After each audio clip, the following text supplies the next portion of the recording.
historically guys don't win scoring titles and NBA titles, but Jordan was sort of walking that tightrope. And in 93, the three-peat, there was absolutely no question he was the best player in the world and the best player we've ever seen. Spot on, mate. By virtue of having that first selection now, I'd like to thank you for joining me on the episode today. It's been great chatting. And hang on, no, there's more to go. Sorry.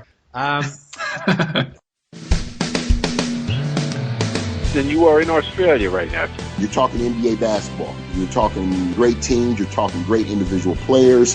Takes it off, and there's number 23, and of course Johnny goes nuts. We're all getting goosebumps thinking about it now. I just tried to go out there and play my game. I have no idea what you're talking about, Adam. I don't like anybody. I'm not a people person. Strand, you made the pass, yes. Christian, can you catch the ball? Yes. All the stars were aligned and all the muscles fired at the right time, and I was able to get off the ground and throw one down. I was saving that as a surprise for you.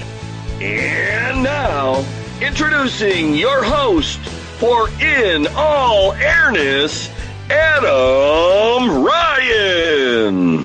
Welcome to episode 23. Thanks for joining me.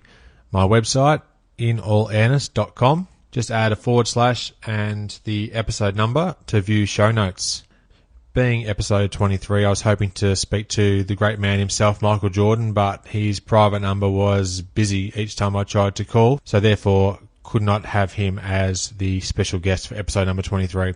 In all seriousness, though, in the future, it would be an absolute treat to speak to MJ. You never know what could happen down the line, so I'll never want to rule that out. So that's always a possibility, as sky high as it may seem. Now, I encourage you to interact with the show. Simply visit facebook.com/inallairness. Please add your like to the page. You can suggest topics or guests that you'd like to hear from in the future.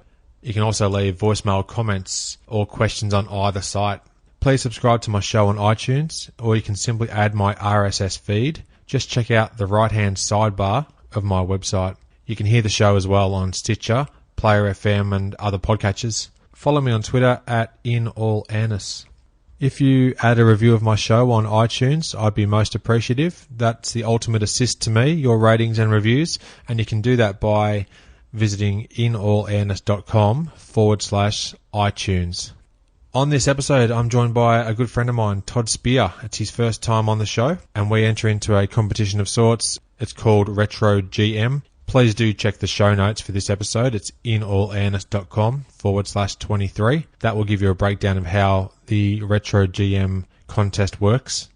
In this episode, Todd and I alternate picks in terms of choosing our best team possible from a particular era. In this case, it's the 1987 through 1993 NBA era. Once you've had a listen to the episode, it'd be great if you could head over to the Facebook page, facebook.com/inallairness. You'll see there's an option to vote for Todd's team or my team. So just click on Todd if you want to vote for Todd's team, or click on Adam if you want to vote for my team. It'd be nice to get a bit of a discussion going. So please feel free to add your comments in the thread below the actual question itself. That'd be great. Now, on to the show.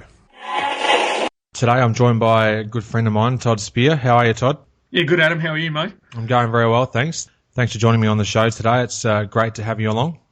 No problem. Thanks for having me, mate. No problems whatsoever. We met many years ago via email through the wonders of the internet, and we've been chatting backwards and forwards and gradually became better and better friends as the years have gone on. So it's been quite a few years now that we've actually known each other. Back in the VHS days, I believe.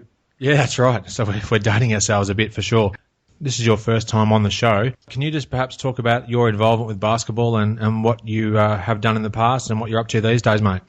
Yeah, I've got a little bit of a basketball background, Adam. At the age of 17, I was fortunate enough to have the opportunity to go to the US and do a year of high school. The goal was to get a college scholarship, and I was fortunate enough to do that. Growing up in Western Victoria, obviously, the dream was always to get to the US, but it was, it seemed a little far-fetched, but I was fortunate for the opportunity. Played 4 years of college ball, loved every minute of it. 2 years at a JUCO in Colorado, and then 2 years at an NAIA school in Kansas. Basketball's been my life for a very long time. I've also had the opportunity to coach in the United States. For 2 years, I was an assistant at Central Christian College in Kansas, which was the school that I played my final 2 years college at. And then while I was doing that, I was able to work on my journalism, which was my major while I was in college.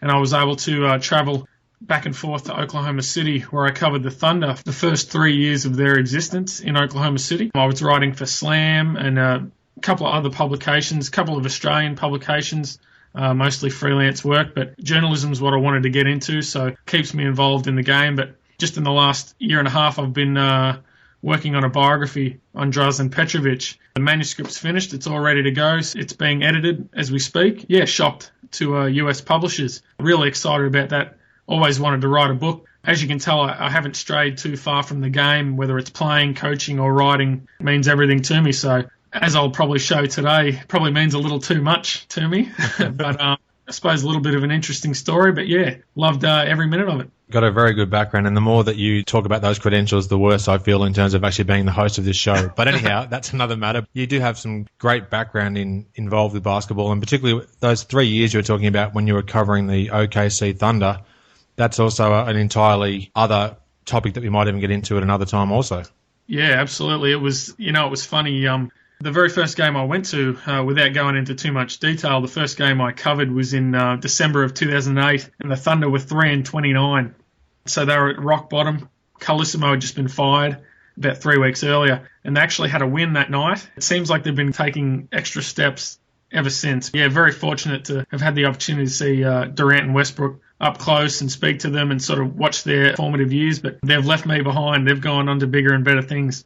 It's a great backstory there, mate, so we'll probably touch on that in a future episode, I'm sure. Today, though, we're going to be trying something a bit new, which is an idea that you floated, and I'm really happy with the idea and thought, yeah, let's do this. So we only really started talking about this in the last 24 hours proper, and within that space, we've just gone absolutely into beast mode and just been researching and trying to get some stats and facts and figures behind us. So we're going to be talking about the 1987 through 1993 seasons, and we're each going to try and select an NBA team of players from that particular era based on their performances during that time. So that's the goal of today's episode.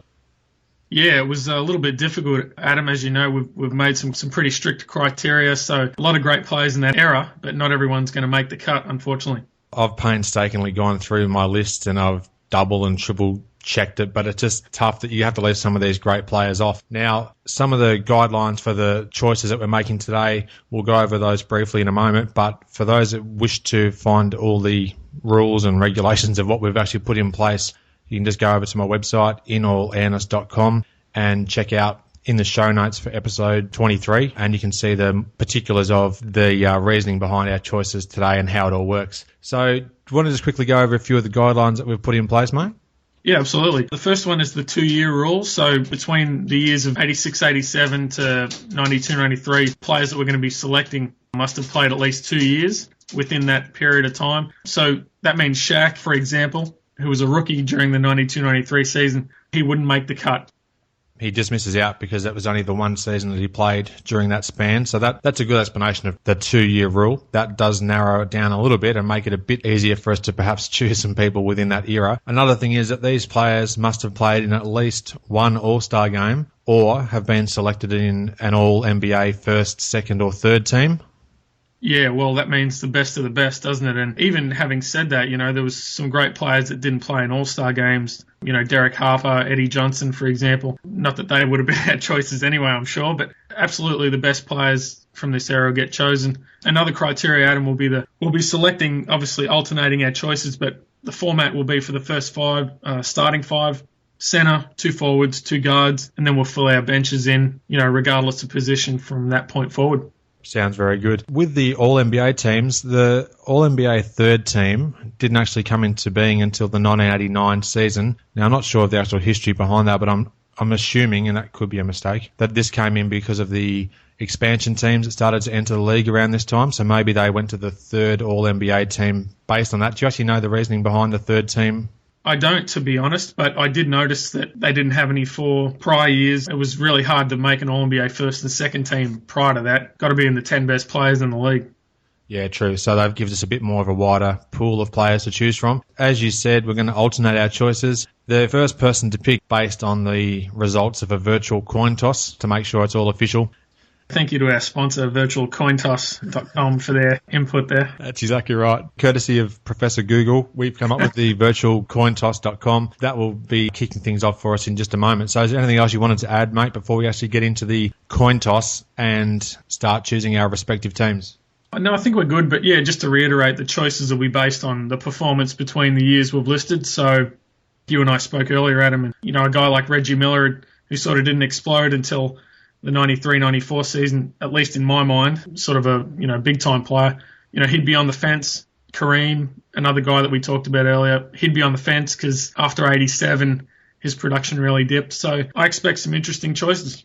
Yeah, this should be fun. I really have enjoyed the last 24 hours just trying to go over the team and pore over the stats and think about how I remember first learning of these players and all that sort of stuff. So this is going to be pretty enjoyable, and I hope that the people listening also have some fond memories of some of these bygone era and some of the great players we're going to chat about. Yep, looking forward to it, mate. All right, mate. So I'm just going to get the old virtual coin toss ready to go. Hopefully you'll be able to hear the sound effects come through. Let's have a look. You'll just have to trust me on heads or tails, mate. You make the call. What would you like? Yeah, I'll go tails. Thank you. Tails it is. All right, let's hear. Oh, it is tails. Oh, my goodness. So, Mr. Spear, you are first selection out of the entire pool from this era. As tempting as Chuck Nevitt was, I know we were both praying on that coin flip. There's really only one guy to choose from, and I believe he inspired this website. You're going to go for the great Michael Jordan? Yeah, no doubt about it. What is there to say? Look, I suppose around the time that I became a fan was sort of the Dream Team era, and Jordan really defined it. I suppose when I think of Jordan from this period of time, strangely enough, I think of his home videos, Come Fly With Me and Playground, and then Airtime, Mm-hmm. Live it and breathe it. Jordan was everything in that era, but what's there to say that hasn't already been said? That's very true. Now, just during this 7-year span that we're talking about, just to give some perspective about what he actually achieved in that time, he averaged 33 points, 6 rebounds, 6 assists, 3 steals, and 1 block per game, and he led the league in scoring for all 7 seasons, whilst playing at least 78 games or better. So, just some phenomenal statistics over that period of time. So clearly, the winner of the coin toss, you've done very well there, mate, with that first selection. Just hearing those statistics, that was the evolution of Jordan. We're going to begin with the 87 season. I think he scored over 3,000 points in that year. And then you look at Jordan in 89, 32, 8, and 8. Collins plays him at the point for the last 2 months of the season. His numbers go in a different direction. Then Phil Jackson comes along. The triangle. His points dipped slightly, but, he was still in the low 30s. And really, he was a guy that, was winning scoring titles while winning games. Historically, guys don't win scoring titles and NBA titles, but Jordan was sort of walking that tightrope. And in 93, the three-peat, you couldn't beat him. Already then, he was being considered the greatest player of all time, even though he had less rings than Magic and same amount of MVPs, etc. But there was absolutely no question he was the best player in the world and the best player we've ever seen. Yep, spot on, mate. By virtue of having that first selection there, I'd like to thank you for joining me on the episode today. It's been great chatting. And hang on, no, there's more to go. Sorry. I will take, with my first pick, now that you've taken the great Michael Jordan off the books, I'm going to go with the Magic Man, Magic Johnson, as my first selection. So Magic, he did retire after that 1991 season. Obviously, we all know the history behind that, where he announced that he had the HIV virus and would be retiring from the league. But in the span of those 87 through 1991, he averaged 22 points, 7 rebounds, 12 assists a game, and obviously was the architect pretty much of the Showtime offense at that stage with the Lakers. So I'll go with the Magic Man for my first selection. What's funny about when we think of Magic, or at least when I think of Magic, I think of the period of the 80s, beginning to end. But what's funny is after 87, he won his first MVP. He won all 3 of his MVPs in his last 4 years. They had their back-to-back. A lot of people forget he was still really, really good in 91 when he had to retire. He'd changed his game completely, was scoring more, posting up more. Even today, it's hard to believe he had to retire so young. When you look at the longevity of the guys playing today, but to have Magic retire at 32, we sort of got cheated there, didn't we? We did indeed, and he did come back out of retirement in the 96 season briefly, but obviously he missed 3 or 4 seasons in between that time, and he still could have had another 3 or 4 more years playing at a very good level and have been a great guy to have on the club still for that period of time. So we certainly did get robbed a little bit of him just in his post-prime, I guess you'd say. Yeah, absolutely. So that's my first pick, mate. I've gone for the Magic Man in response to your pick of Michael Jordan. So there's our first picks done. Who would you like to select with your second pick? You know, Adam, I wrestled with this decision in the event that I had the third pick because I expected Jordan and Magic to be first and second. But as much as I would love to go with a certain white forward in Boston, not named McHale, I'm going to have to go with Olajuwon. And I suppose I should go with Akeem Olajuwon for the third pick. Yeah, that's true. We didn't have the silent H at that stage. That's right. For the simple fact that, he was such a great player even from the moment he came in the league, took the Rockets to the finals in his second year, even though I know that doesn't fall in our specific criteria. But from 87 to 93, he was without doubt the best center in the league. I don't know if you've seen too much film, Adam, from those years, but Olajuwon was so raw. He was so, almost out of control with the way he played. But, man, he could fill up a stat sheet. Everyone knows about the quadruple-double he had against Milwaukee in 1990, but actually in the same month, he actually had a quadruple-double taken away from him against Golden State. They had to go back and check the stats. So he could have had two in the same month. Didn't have a weakness, whether it was passing or even steals, which, not statistics that we associate with centers. As athletic as any player playing in this generation that we're talking about. And I know more success came after 93 with these two titles. I just couldn't go past him.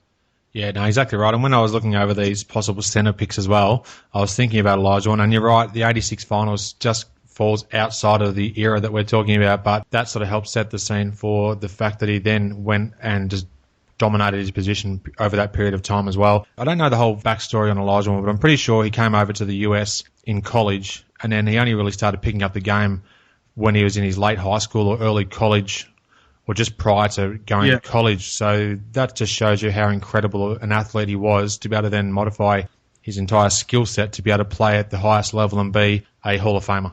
Yeah, just looking at some stats here in front of me, the 1990 season, the one I spoke about with the quadruple doubles, just to give you an idea of sort of the versatility we're talking about, 24 points, 14 boards, just under 5 blocks, 3 assists, 2 steals, 50% from the field. He didn't have a whole lot of support at that time. This was before, Maxwell, and I think Thorpe was there already, but before that, he sort of had that team built around him, but just an incredible player. Yeah, very true, mate. And his actual averages over that 7-year span, and they were pretty close to what you just said then. It was a 24 points, 13 boards, 3 assists, 2 steals, and 4 blocks a game. Now, to average that over a 7-year span is just phenomenal. So clearly it's a great selection for you at the centre spot. No doubt. I'm happy to have him. All right, so with the fact that you've now taken Akeem the Dream Olajuwon, my pick for franchise centre will have to be Patrick Ewing of the New York Knicks. So I'm going to go with Big Patrick. Over the same period of time that we're talking about, he averaged 24 points, 10 boards, and 3 blocks a game. Now, with the exception of 1987, he played at least 80 games per season as well. So that does show that he was a very healthy and fit player during that period of time, and obviously one of the top centers in the NBA. You know what's funny about Ewing, from what I understand, and you sort of learn about guys after the fact, but, when he came out of college, he was predominantly a defensive player, obviously a tremendous shot blocker. I think he had about 106 goaltends in the 82 championship game against North Carolina. Like, he just wanted to block everything. But, when he got to the league, really developed as an offensive player. Always loved watching him work in the post, and that baseline fadeaway was just, very hard to guard. Olajuwon gets a lot of credit for, his mid-range ability and out of the post, but Ewing's touch was, arguably as good. You're spot on there. He did certainly swat a number of shots during that NCAA tournament. I think he was just trying to make some intimidation factor, really, because some of the ones he blocked were well and truly on their way down into the hoop almost. So he did develop some great moves over his college career, which held him in great stead come NBA, and he was just a perennial super player throughout that entire period of time. Yeah, absolutely. All right, mate, so we've made our first guard pick each, and also we've chosen our first center pick. Who would you like to go with your next selection? For my third pick, I'm going to take a power forward, and obviously between Barkley and Malone. I suppose if you're looking at their careers, you're either going to go longevity or peak performance to sort of get your answer, but thankfully we've only got sort of a 6 or 7 year period to choose from, and I'm actually going to take Barkley during this period for the simple fact that if all things are created equally, he was the better player, the more instinctive, I guess. would get others involved, and just plain better to watch. I know Philly missed the playoffs in 92, and he got traded during this period of time. So, but, I just think about how well he played on the Dream Team. Obviously, the 93 season where he won the MVP, it was one of my favourite seasons to watch a guy play because he was finally surrounded by talent that sort of he deserved. He always talked about Bird and Magic had the players that they played with, and I think the line that he used was he wanted Shaq and they gave him Charles Shackelford. But, to see him play with great players like KJ and Marley, any other year that team probably wins a title. So I'm happy to pick Barkley just for the simple fact that what a fun player to watch during this period. Yeah, no, you've got that in one, mate. That's a very solid pick. No pun intended, I guess, based on the fact that he was a bit of a round mound of rebound. That leaves me then to make a difficult decision in the fact that I was looking at Sir Charles and weighing up the pros and cons of that selection as well. So now that he's off the charts, I'll go with the mailman, Karl Malone.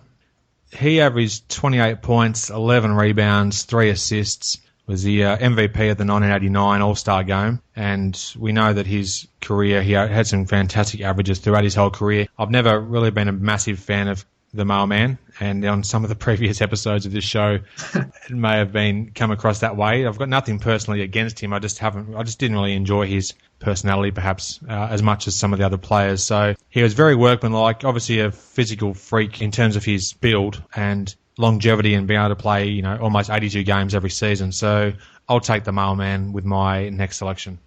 Can't really go wrong with that one, because he's going to play 82 games a year, probably going to give you 27 and 10. It's funny when I think of Malone, I think it's Stockton. When I was living in the US, I remember NBA TV showed a game from 1988. It was Game 5 of the Western Semis, and Malone and Stockton were sort of playing against Kareem and Magic and those guys. And then several hours later, I was watching a live telecast of Malone and Stockton playing against the Lakers and Shaq and Kobe, and it just speaks to the longevity.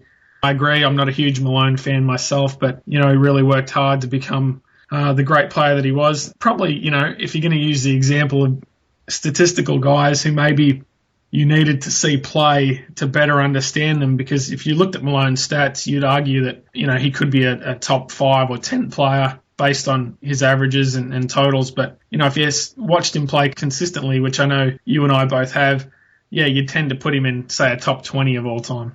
Yeah, he's obviously one of the greatest players ever. I'm not doubting that. Yeah, I just never, I guess because the Bulls also beat up on the Jazz in the 97 and 98 finals as well, I just tend to, for whatever reason, have just associated the fact with, I'm glad that, they put Stockton and Malone in their place at that stage, but I'm a totally biased Bulls fan and Jordan fanatic, so it's probably unwarranted, most of the things that I say, or my skepticism against his greatness, but you can't overlook the stats, and he was obviously a fantastic all-round player.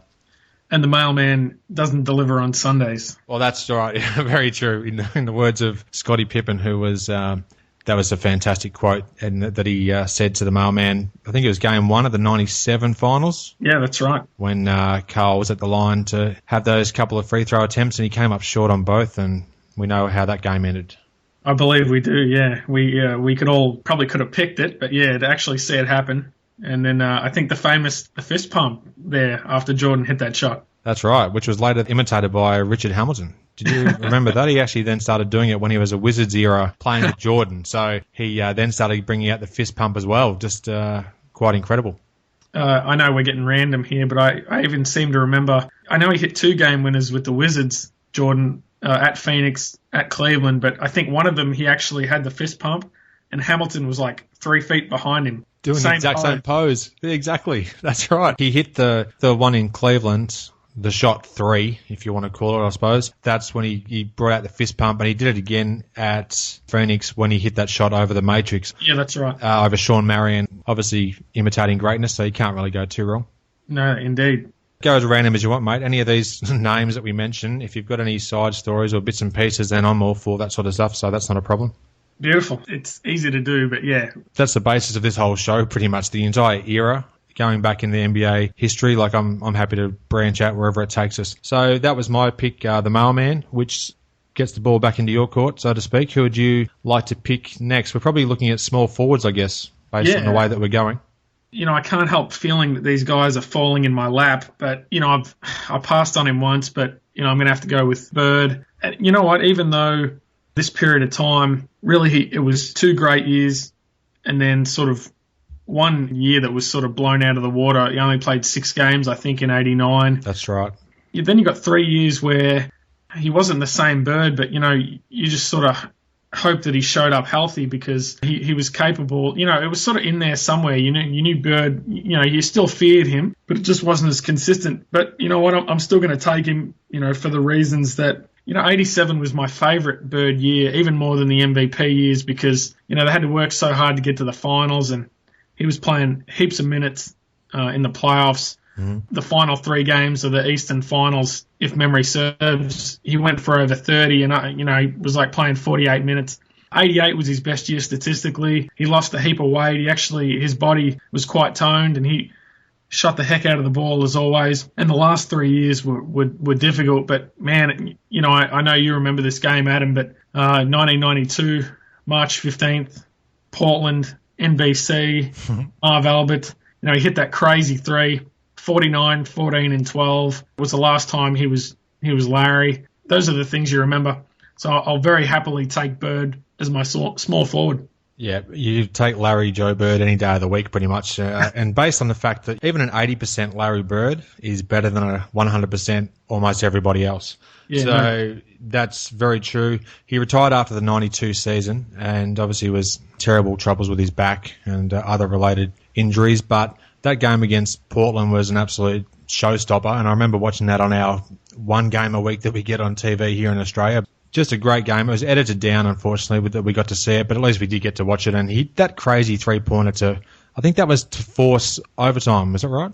Yeah, it was to force overtime. My favourite part of that game is with about 20 seconds to go in regulation. I think Portland was up maybe 6 or 7. And Marv Albert actually was reading the credits, thank you to our producer, thank you to this guy. People are leaving. And, they managed to force overtime, and I think they won in double overtime. Yeah, it was a double OT game, and I'm fairly sure that the Celtics actually didn't hang on to get the win. They did, yeah. Just quickly when you mentioned, Bird and his back brace, or having a bad back, the word is after he retired, took his back brace out into the woods in Indiana, blew it to pieces with a shotgun. I'm pretty sure that story's true. I've never heard that. Yeah. That's incredible. I've never heard that at all. That's awesome. Yeah, that's how much his back bothered him. He was in a bad way, I think, when he retired in 92. I'm trying to think of some sort of segue to do with Washington Bullets based on the fact that he used a gun, but I just can't get there. And he hit plenty of game winners against them, but yeah. That's true. He did too as well. Well done. All right. Larry Bird has been selected. So that leaves me to look at another small forward. Oh, there's a few tough choices here, but I think I'm going to go with Big Game James Worthy. Wow, I'm surprised. A little bit surprising.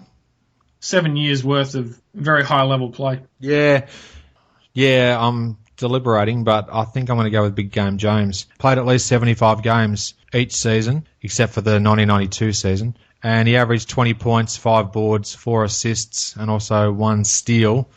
Pretty close to even going with a young Scottie Pippen, but... to talk up Pippen, obviously was one of the key players on the Dream Team. That's the thing about this, you want to think, because Scottie didn't sort of come along until 89. I don't think he was really becoming a starter and a big-time player. So, yeah, he was probably great for half the period that we're talking. Yeah, it is. As a Bulls fanatic, it just pains me to not select him, but we're talking about this 7-year span, and I think he became a first-time All-Star in 1990, Pippen that is, and he just started to come on in the last 3 or 4 years of that span. I think I'm going to go with the body of work from Big Game James. He just gets the nod in a very difficult decision ahead of Scottie Pippen for mine. Well, I'll tell you what, this is what you're getting with James Worthy. 88 Finals MVP, and I reckon he had a triple-double in Game 7. I don't remember. I think he had like 36, 16, 10, something like that. 87 All-Star game, I know that's the Tom Chambers game, but Worthy could have easily won the MVP in that game. Probably the best open court player of the 80s if you're thinking about a guy running the wing and getting the pass. No, absolutely no slouch getting Worthy as a pick.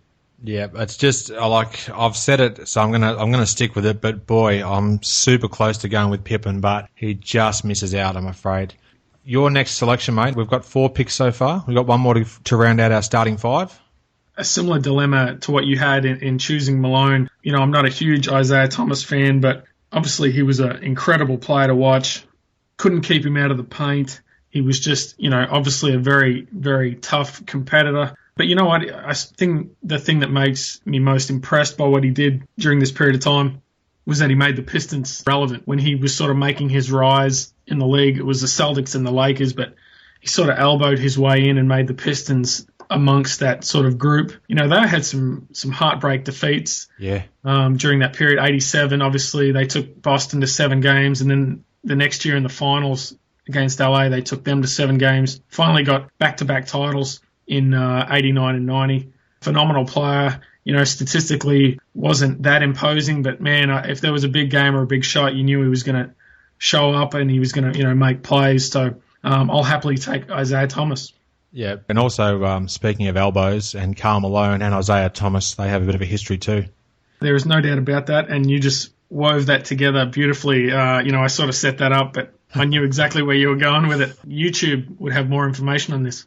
In the show notes, I'll include links to a lot of the things that we talk about in particular moments and things that have happened. So definitely check out the show notes at inallairness.com when you get around to finishing off this episode. Also, in the 1988 finals, was it the third quarter? He might have scored 25 points, something like that, on a gimpy ankle, no less. Yeah, Game 6. I think he was pretty beat up for Game 7. You know, he sort of used up all his bullets in Game 6. Yeah, NBA Guts and Glory, I think the home video was the one that sort of brought that to light for me. I was a bit young in 1988 to sort of witness that finals performance, but man, he was a gutsy player, Isaiah, no doubt about it.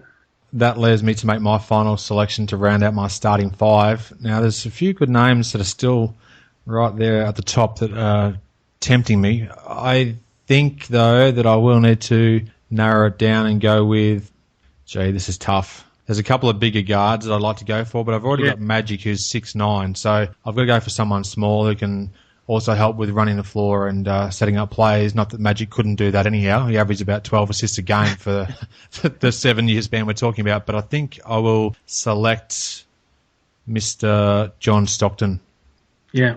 Go with Stock. With the exception of 1990, he played all 82 games, so obviously his durability was pretty much second to none. And he averaged 15 points, 13 assists, and 3 steals a contest. So very hard to go past Mr. John Stockton.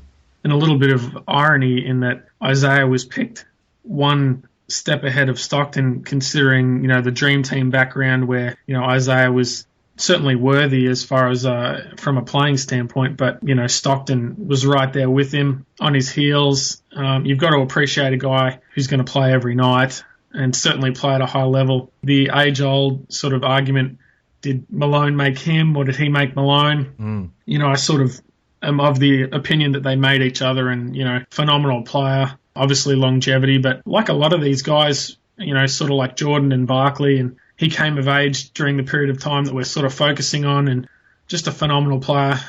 That means that we have a starting 5 each lined up. Your team consists of Michael Jordan, Isaiah Thomas, the 2 guards. Your 2 forwards, you've got Charles Barkley and Larry Bird, and your centre is Akeem Olajuwon. Now, that is an all-world team if I've ever heard one. Yeah, look, you know, I probably got lucky with how the order fell. Really, whoever got the first pick was in the pole position without doubt. No doubt about that. But I think I just defined pole position. Sorry about being redundant there. No, you're right, mate. And my team, my first 2 guards are Magic Johnson and John Stockton. My 2 forwards will be Karl Malone and James Worthy, and my man in the middle is Patrick Ewing. There are our first 5 selections on our 87 to 93 retro GM picks. Now, that leaves us a remaining 7 players each to select. From this point forward, we virtually can just choose anybody irrespective of their actual playing position, so we can just log up the 7 next best players that we want to fill out our rosters. Does that sound fair? Yeah, this is where it's going to get interesting. It'll be sort of, you pick the most talented guy next, and yeah, this is where we load up. this will be some fun. So I'm looking forward to this one. So we're back to your next selection by virtue of the winning the coin toss. So who would you like to go with next, mate? Going to have to go with Scotty for the reasons that we talked about with sort of when matching him up against Worthy. I can't sort of shake the fact that, when the Dream Team was sort of occurring, that, Chuck Daly has been quoted as saying, if Jordan and Pippen are on the floor, then everything will be fine. We can put out anyone else. He really came of age. I don't need to tell you, during that first three-peat, the jury was sort of out on Pippen there for a little while. I think he had a migraine in, was it Game 7 of the 1990 Eastern Finals against Detroit. He was pretty much a no-show for that. He really gained Jordan's trust during that period of time. And I tell you what, he's arguably the greatest perimeter defender from the forward position. You really can't go past him at this stage. Yeah, I painstakingly looked past him to get Big Game James. So, yeah, it's a good selection indeed. That then will lead me towards wanting to make my first selection as Dominique Wilkins. I'm going to go with the Human highlight film. Yeah. For the Atlanta Hawks, he averaged 28 points, 7 rebounds and 3 assists per game over that 7-year span. And with the exception of 1992, he played at least 71 games a season. So he was pretty reliable in terms of his durability and just an incredible playmaker and scorer, and could do a lot of things, and he will be my next selection. The funny thing is, when I was first sort of evaluating, my small forward candidates, I thought of Wilkins and immediately thought of the Achilles injury, but as you sort of pointed out, it only wiped out the second half of the 92 season. Between 86 and 91, he was the elite scorer from the small forward position. His teams never made it to the conference finals, but takes nothing away from the individual, and not to mention he was featured prominently on every NBA home video between 89 and 92, just ad nauseum. He sure was. Because you took MJ, and he's obviously the leading scorer out of any of these players that we're talking about for that period of time. Dominique was the next highest scorer at 28 points a game, I'm pretty sure. So I need to get someone who can rack up some points as well. So he was a very reliable contributor over a majority of that time. So I'm going to go with Dominique Wilkins. And if we're, imagining a scenario where our two teams are playing against each other, you can sort of imagine how he would play with Magic or Stockton as far as open court. You can sort of daydream about that. Frightening lineup that you can imagine. I think in some of the Magic Johnson's Midsummer Night Magic games, the exhibition games in the off-season, a few of those lineups did include some of these dream scenarios. Yeah, absolutely. And those games were always Astro points, like 194 to 182, those sort of, we need those on YouTube if they're not already on there, for sure. Yeah, there's a few bits and pieces of some of those games on there. I'm not sure if the full games are or not yet, but that's definitely worth looking into, so I'll check that out. And if they are, I'll add a few links to those in the show notes as well. That means it's back to your next selection, mate. Who would you like to go with to continue adding to your considerable stock?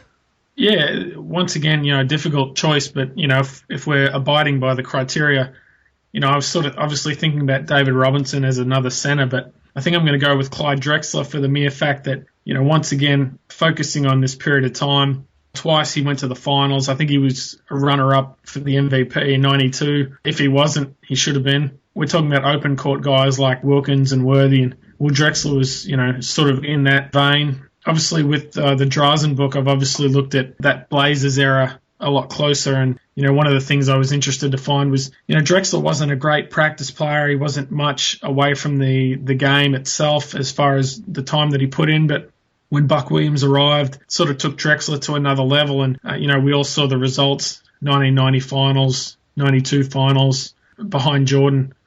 He was the elite shooting guard in the world, so yeah, I have to go with him with the next selection. Yep, the 1992 season for Drexler, he was just phenomenal. Obviously, he ended up in the NBA Finals. He was unlucky not to get the NBA All-Star Game MVP. Obviously, Magic Johnson, there was a bit of a history there as well, which later developed into the Dream Team as well, as far as personality conflicts. And I think Drexler might have even been quoted since of saying that if people had have known back then that Magic Johnson would have been alive to this day, that things may have actually been a bit different in terms of the results of that game and some of the things that happened throughout that season for him. Yeah, I know Jack McCallum addressed that in the Dream Team book as well as on his own website as far as, the context of those comments. But, yeah, Drexler is probably a guy, as much as anyone else, who was a victim of his timing because he was such a great player, played the wrong position in the wrong generation. He would have been considered the elite guard in the league maybe at another point in time, even if it was 10 years later, because he was so versatile, such a great open court player. But having said that, what we got from him was just, he was a great player in a great era. So that speaks to how high a level he was at. Yeah. Now, my next selection, I'm going to look back to the power forwards, and I'm going to lock in Kevin McHale for my next pick. That's a great pick. I'm upset that I didn't get him. Yeah, I think he can't stay off the charts any longer than this. He averaged about 20 points, 8 rebounds, and also 2 blocks a game in that period of time. I think he retired after the 93 season as well, so that rounded out his era in Boston, and one of the all-time greats, and obviously one of the big three for the Celtics during their key stretch in the 80s, so that'll be a nice solid pick for my liking. Well, because of, the criteria, the 86-87 season was the gold standard season for McHale. The number sort of sticks in my mind. I think 70 of his 77 games, he scored over 20. He was playing on a broken foot in the playoffs, and I think he's later been quoted as saying he didn't realise how good he was until he had to play on the broken foot, and he was still getting 20 and 10. Everyone talks about the post, how good a post player he was. Well, even the words now don't do it justice, because he seemed to eat up every player that tried to guard him. And I know Barkley says it often that he was the best player that he ever played against. So even relevant still into the 90s. I think he played in the 91 All-Star game. And I seem to remember in the 93 playoffs, even at the end, they played Charlotte. And I think it might have been his last home game. He had over 30 points. And, if his feet had held up, probably could have played a lot longer. Yeah, that's true as well. He was hobbled a bit in his last couple of years due to those sort of injuries, and they can make a massive difference. But even still, to be able to put up those sort of numbers and have the career he did with that nagging him for quite a few of those final few years is certainly a testament to his achievements. Yeah, no doubt. So, mate, we've picked 7 players each so far for our teams, if my calculations are correct. So we're over halfway there. Back to you for your next selection. Who would you like to choose? Just going on the rationale of the next best player, I'm going to have to take David Robinson, obviously a dream teamer. He wouldn't start on the team that I've selected because, I think Olajuwon was a superior player, but, he was just an incredible defensive player, especially earlier in his career when he was a lot more athletic and he could run the floor, and such an interesting guy. You sort of look at Robinson and wonder, why he didn't take games by the scruff of the neck and take San Antonio to a higher place earlier in his career. Maybe that speaks to the supporting cast or even, a timing issue as far as the other teams in the West. But I know he came in the league in 89 to 93, so I've only got 4 years to work with, but I'll happily take those 4 years over any other center for a 7-year period. And, that includes, Moses or Robert Parrish. Yep, I can see where you're coming from there. And that means my next decision, I don't know whether to go for some more height, because at the moment I've only got Patrick Ewing, who's my sole big man, but I think I will have to back up the center position, and I'm going to actually I might go a little bit off track here a bit and go with Brad Doherty. No, he made my list as a candidate, so I think, Parrish, solid numbers as well, but even Moses Malone had some pretty good over that period of time. He had 18 and 10, I think, for a majority of that time. Moses with the Bullets, the Hawks and the Bucks, but I'm going to go with Brad Doherty, and his averages over that period of time, he got 19 points a game, 10 rebounds, 4 assists, so a good passing big man, 1 steal and 1 block a game. With the exception of 1990, he played at least 70 games per season, and his rookie year was 1987. So that's my next pick for my team. Yeah, and we probably should name this fantasy draft after Brad Doherty because he fits neatly into the time frame and the criteria. But a great pick. He was the symbol, along with Price, for those Cavalier teams that just couldn't sort of get to that next level. But he's probably known most for those teams and their association with Jordan and sort of the heartbreak there, but take absolutely nothing away from what he's able to do. He was a really solid player in a generation when obviously there are a lot of great centers. His numbers speak for themselves, no doubt about it. Yeah, and I think I actually really enjoyed his personality as well. Like some of the interviews I saw him, he was quite a soft-spoken and laid-back seeming character. And there's some of the things that endear me to certain players. And I can recall a few interviews where I saw him off-court and, yeah, it just appealed to me that way as well. So as well as having a great skill set, being a really good big man at that period of time, I enjoyed some of the off-court stuff that I learnt by watching him too. And I think the perception of him earlier in his career was that he was a little bit soft because he played that way. You know, he was not your typical center who would just tear the rim off on a dunk, but he was very, had a great touch. You know, he was a good passer, and, those whatever labels there were of him were not justified, and I think he proved himself, over time. Agreed, mate. Now, as we're going through these, there's a few players that I've still got my eyes on, and I'm just hoping that they don't get stolen away just beneath my grasp. Let's see who you're going to go for next, mate. I'm a bit anxious here.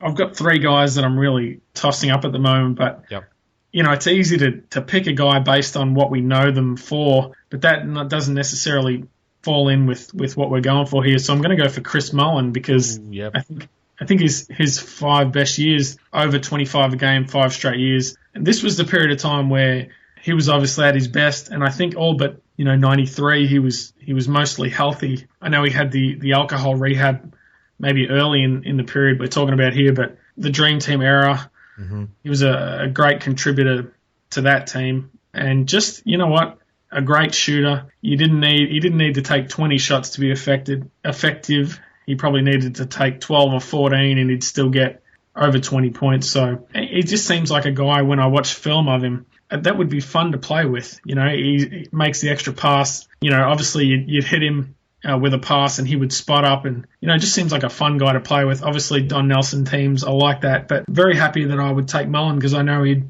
contribute. A great pick there, so I can't argue with that whatsoever. His averages over that period of time were 23 points a game, 5 rebounds, 4 assists, and also 2 steals. So he was an underrated passer too, I believe, and a good defender too, as you can see by getting 2 steals a game over that 7-year span. I don't know how persistent this sort of idea was, but there was always a talk that he was a bit of a West Coast Larry Bird, sort of a poor man's Bird. I don't know if that was a white guy thing or what, but he was a great player in his own right. And I'm not sure if you'll edit that out or not, whether that's legitimate, but I'm not going to edit it out. I won't edit that out. I see where you're coming from for sure. Yeah. No, he was a great player, no doubt. Yeah.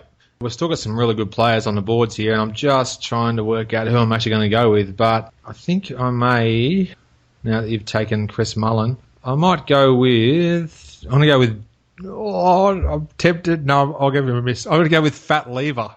Wow. Dang it.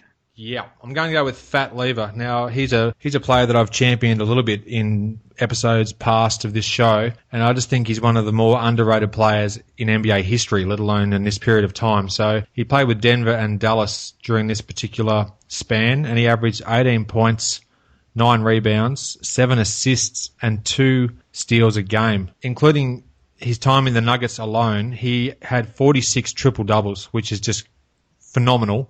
I think a stat I read some time ago was the next highest Nugget who had triple-doubles was Dikembe Mutombo, who had about 8. So that just sort of sums it up. An incredible player, severely underrated. So I'm going to take Fat Lever. Fat Lever has sort of this underground following. It's amazing because he seems like a guy who was underrated at the time. The statistics, obviously, even in a Doug Moe system, you can't refute those statistics. But, it's funny that you bring up Fat Lever because when I first started writing for Slam, it was during the summer of 2008, during the off-season. Stories are hard to come by, so I wrote to my editor that, I've got a player in mind. I'm going to write sort of a plea that, the team that he played for should retire his number. And, my editor was all for it. Yeah, absolutely. Don't tell me who the player is until we're ready to publish. And, man, I was determined to get Fat Lever's number retired by Denver. And I wrote really went all into it. And, the statistics that are associated with him are amazing. Only one guy since the ABA merger has a career high of over 20 points, 20 boards, 20 assists, and it's Fat Lever. Only 3 guys have had a playoff game of 15, 15, 15, and it's Chamberlain, Jason Kidd, and Fat Lever. He's sort of... But my favourite thing about him is in 87, the All-NBA first team was the guards were Jordan and Magic, and the second team was Isaiah and Fat Lever. So he was one of the 4 best guards in the world in 87, even though he missed the All-Star game. There's just an endless parade of statistics. Needless to say, my editor didn't agree with me. The story didn't get published, but I'll go to bat for Fat Lever any day of the week. Yeah, no, he's just an incredible talent, and unfortunately to be behind Jordan and Magic Johnson as far as All-NBA type picks, like he really was probably the next best guard in the world, as you said, at that particular time. So he got his dues, though, as far as the All-NBA honours go, and that's what got him onto my team as a next selection there. And what we must do is put up a link on your site, Adam, to the box score January 7, 1988, Denver at Chicago. It's an all-time box score line from Fat Lever against the best player in the world during his first MVP season. Yep. There's a YouTube link that shows that particular game, and it has pretty much all of Fat Lever's stats shown. So that's definitely a must look at. So I'll add a link to that in the show notes. All right, mate. We both now have 9 selections apiece, so we've got 3 more players each to round out our rosters. Who would you like to choose next with your pick? You know, there's still loads of talent to go, but I'm actually deciding between 2 players who played for Detroit. And in the end, I'm going to go for versatility. So I'm actually going to pick Joe Dumars with my next pick. The great Joe D. So he was on my lookout chart there too as well. So Dumars averaged 18 points and 5 assists along with 1 steal a game. He was the MVP of the finals in 1989 and just had a great career with Detroit. Very good pick there, mate. The thing about Dumars that impresses me, I seem to remember him saying, you know, when they drafted him in 85, he looked at Isaiah and he looked at Vinnie Johnson and he sort of came to the conclusion that he needed to be a defensive player to sort of make his way on that Pistons team. And he became obviously his association with Jordan and that famous, the Jordan rules, even the Sports Illustrated cover where he's sort of got his hand on Jordan's head, he's sort of holding him down. We'll have to link to that on the site. As time went on, he was always a great offensive player, but earned his way as a defender first. And then, by the early 90s, as Thomas was sort of fading out, he took over as their leading scorer and great three-point shooter. And I think in 93, he was in the low 20s per game, but became a great scorer after first being a great defender. Yeah, I think the 93 season, he actually did average 23-point-something a game. So I think that was his best output of his entire career. Yep. Yeah, that's going from memory there, but I'm pretty sure it was 23-point-something because I was looking over the stats earlier before we started chatting.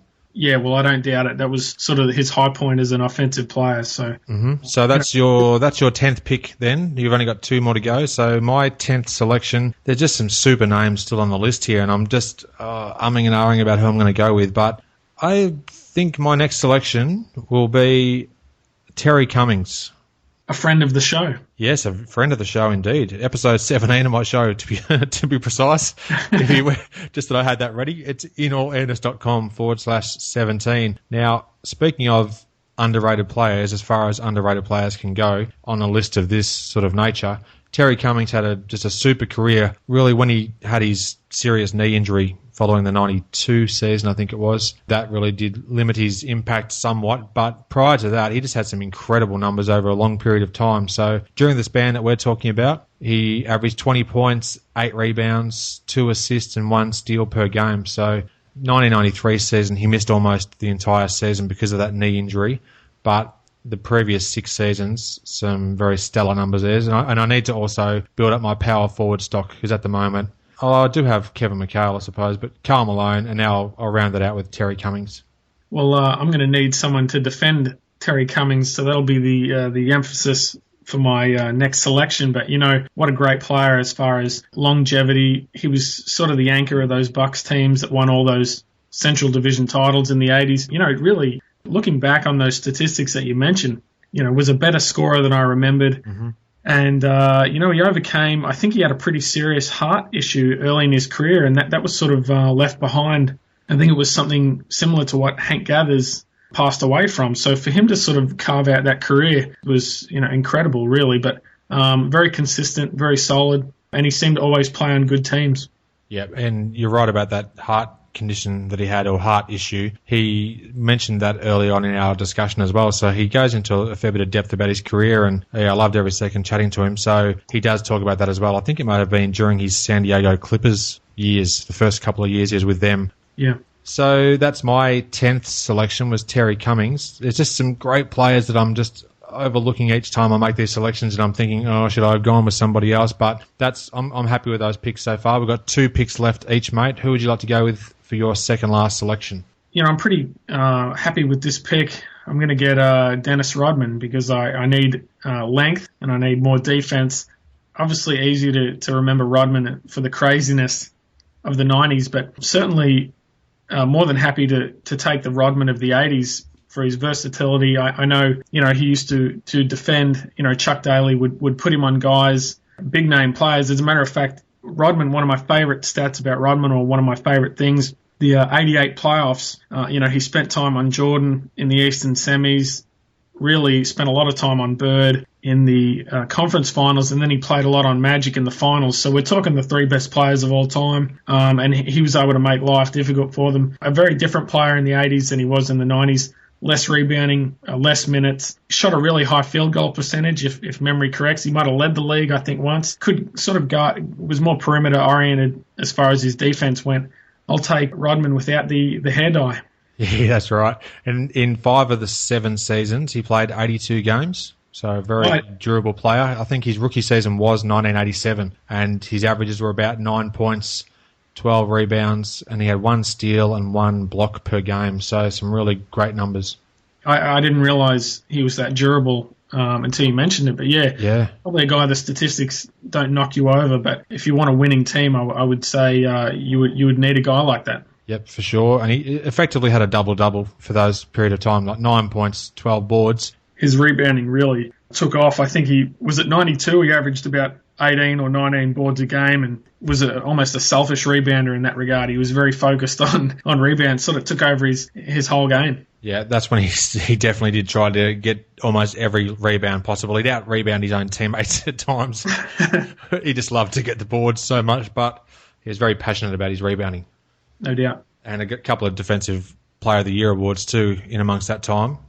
Yeah, and really that probably speaks to the fact that he guarded so many big-name players, but also he guarded more than one position. I think when LeBron missed out on the Defensive Player of the Year this year, one of his arguments or other people's arguments for him sort of spoke to his versatility, how he guarded, 1 through 5 or 1 through 4. Rodman, you could sort of say the same about him, especially in the first half of his career, the period of time we're talking about. You'd happily live with him guarding a 1 through 4 or even, some of the bigger players. Yeah. So with just 2 picks remaining, I've still got a plethora of guys on the board that I'd love to add to my team, but the guidelines would not allow me to do that. So I'm going to just go with, I'm torn yet again.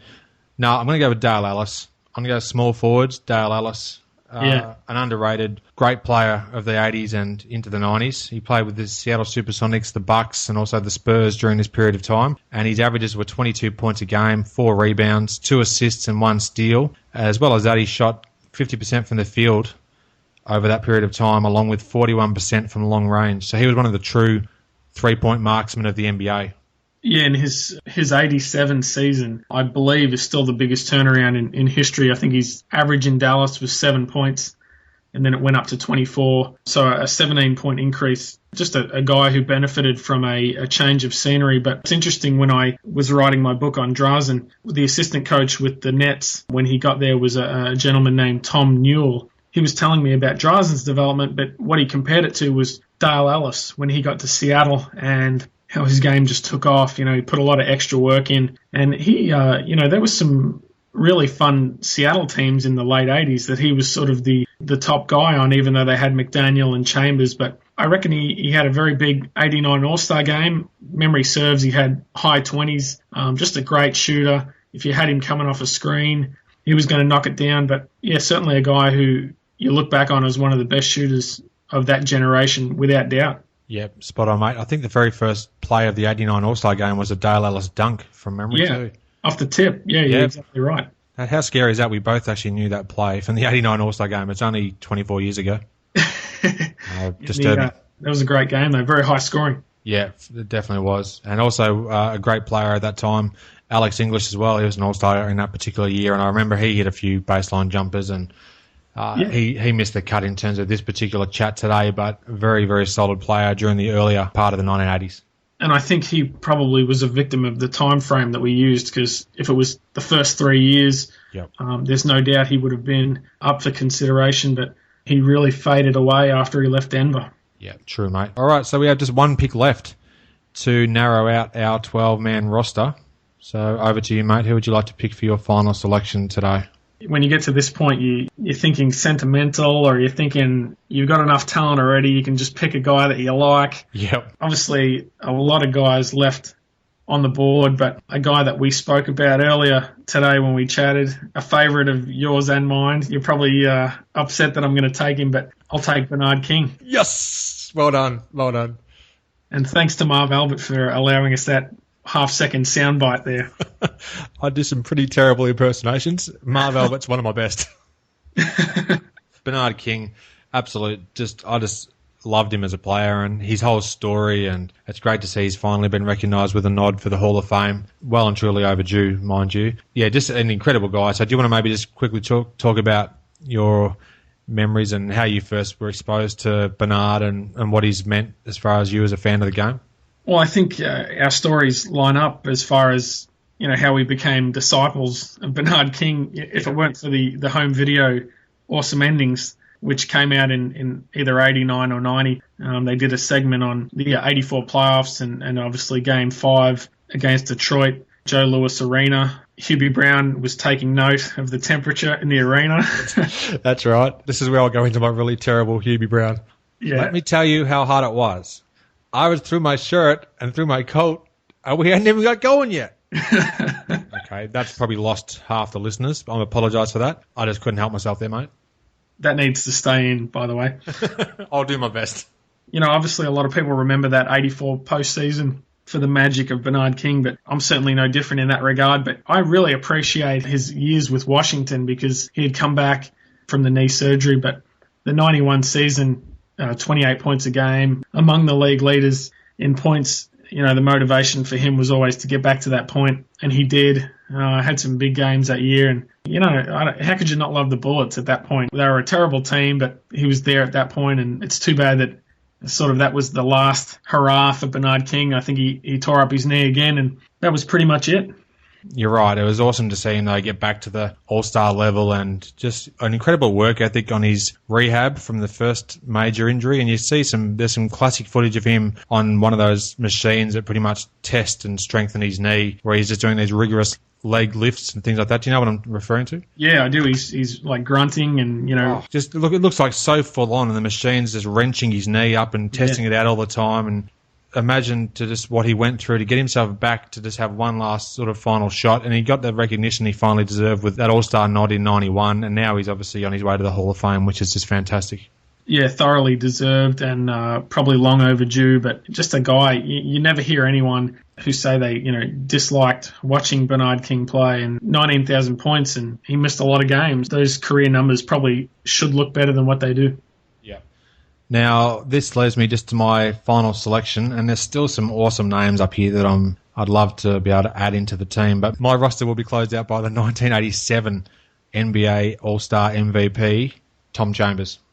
I mean, the dunk, the Mark Jackson play, came during that period of time. It had some big years, 27 a game in 1990, had a 60-point game. I think he had a 50-point game against Golden State as well. A player that he's sort of grown in stature. The longer we get away from him, the more in the rearview mirror his career gets. He was just fantastic, and I really enjoyed watching his career and the games I've had the chance to actually see him play either off VHS or DVD games and things. And he was super in Seattle, pardon the pun, but then he obviously went across to the Phoenix Suns and ended up playing in the finals in 1993. But just a fantastic career, particularly during this span where he averaged 21 points, 7 rebounds and a couple of assists, 1 steal and 1 block a game. So I couldn't go past Tom Chambers there to round out my roster, with apologies to numerous players.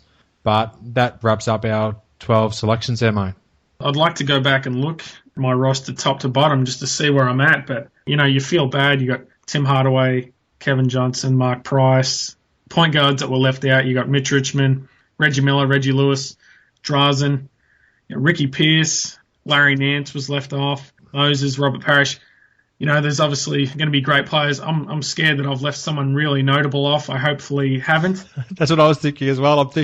I'm sure I've left somebody off here that people are going to say, what about this guy? And I'll just be livid. And then Mark Aguirre was one I had in consideration as well. Yeah, a lot of Dallas guys from that era. Did you mention Kevin Willis? No, I had him on my list, but no. Yeah. I had Kevin Willis even in the gun as well. He was very close to making an appearance, and even as a backup centre, I was thinking about Mark Eaton and Moses Malone, those sort of players as well. So apologies also to Charles Oakley and Michael Cage, who I would have loved to have included, but they didn't get a nod on the All-NBA teams, even though they were serious workhorses and great rebounders at that time. And they'll just have to be content being featured on Awesome Endings for that chase for the rebounding title. Yeah, that's right. That was fantastic. Oakley was an All-Star. He did make one All-Star appearance, but I think it may have been 1994. So that just means that he was out of calculations in terms of being able to choose him. I thought that was my little way to sneak him onto the team for his All-Star game appearance, but he just went outside the era that we're talking about. Yeah, I seem to remember he and Starks made it the same year. It might have been their only appearance, but yeah, and that was... it would have been 94 in Minneapolis. So let's just quickly recap each of our teams, mate. If you like, I'll just quickly reel off who I've selected with my 12 picks. Yeah. In no particular order, I've got Magic Johnson, Fat Lever, John Stockton, Dominic Wilkins, James Worthy, Dale Ellis, Karl Malone, Kevin McHale, Terry Cummings, Tom Chambers, Patrick Ewing, and Brad Doherty. So that rounds out my 12-man roster, mate. How about yourself? Yeah, I'm going to combat that with Isaiah Thomas, Michael Jordan, although it was touch and go. Sam Bowie was available when I made that pick. Clyde Drexler, Chris Mullin, Joe Dumas, Larry Bird, Scottie Pippen, Dennis Rodman, Bernard King, Charles Barkley, Akeem Olajuwon, and David Robinson are rounded out. That Charles Barkley, that's Damien Keogh. Hi to Bill Woods if he's listening. Oh, well, that's true. I suppose Bill Woods doesn't mind some of the mispronunciations from time to time. And I know that in one of the Olympics telecasts, Damien Keogh, I'm fairly sure, was the commentator at one particular stage, and he referred to Barkley as Charles Barkley. But, yeah, quite interesting, given that he was one of the most famous athletes in the world at the time. And given that there's an E at the end of Barkley. Well, yeah, that's true. That's a bit of a giveaway as well. Now, you've just casually reeled off 12 Hall of Famers, by the way, mate, given that Bernard King's going to be enshrined later this year. So you've done very well there with your selections. Yeah, very happy with the team, Adam. But, of course, as I've said to you before, it all started winning the coin flip. So it all went from there. A magnificent coin flip it was, too. The sound effects were top class as well. So there you go, mate. So that's our selections. What I'm going to do is I'll put up a list of both our rosters, and through the Facebook page, which is facebook.com/inallairness, there'll be an area where people will be able to vote. Just a simple click to choose which roster they'd take. And it'll be interesting to get a bit of feedback here and a bit of involvement. So if you have enjoyed this episode and listened to what we've gone on about and heard our justifications, we'd love you guys to just take a moment to make your pick as to which team you think would be the winning team if there was an all-world showdown between these two teams. I think that it'd add a bit more fun to the whole experience. Yeah, it was a lot of fun. Obviously, a lot of talent to choose from. So, Todd, just before we end things today, mate, can you just quickly tell us how would you like people to reach out to you, and how can they get in touch with you if they want to? Yeah, absolutely. Jump on Twitter. The account is ToddSpear35. My 7th follower will be eligible for a prize. So, look forward to hearing from someone. So thanks again, Todd, for joining me, and until we speak again, mate, all the best. Yeah, no worries. Thanks for having me, Adam, and congratulations on the success of the show, mate. Really enjoy it, and, I appreciate being a part of it. Not a problem at all, mate. I'm very glad to have you on, and I hope that you'll be joining me again for many more episodes in the future. Yep, looking forward to it for sure, mate. Thanks again. Thanks for listening. I hope you enjoyed the show, and share my web address with your friends and colleagues, inallairness.com. Check out the podcast archive for plenty more episodes with high-profile guests. Follow me on Twitter @inallairness. Please visit the show's social hub, facebook.com/inallairness. Join me next time for another edition of the show.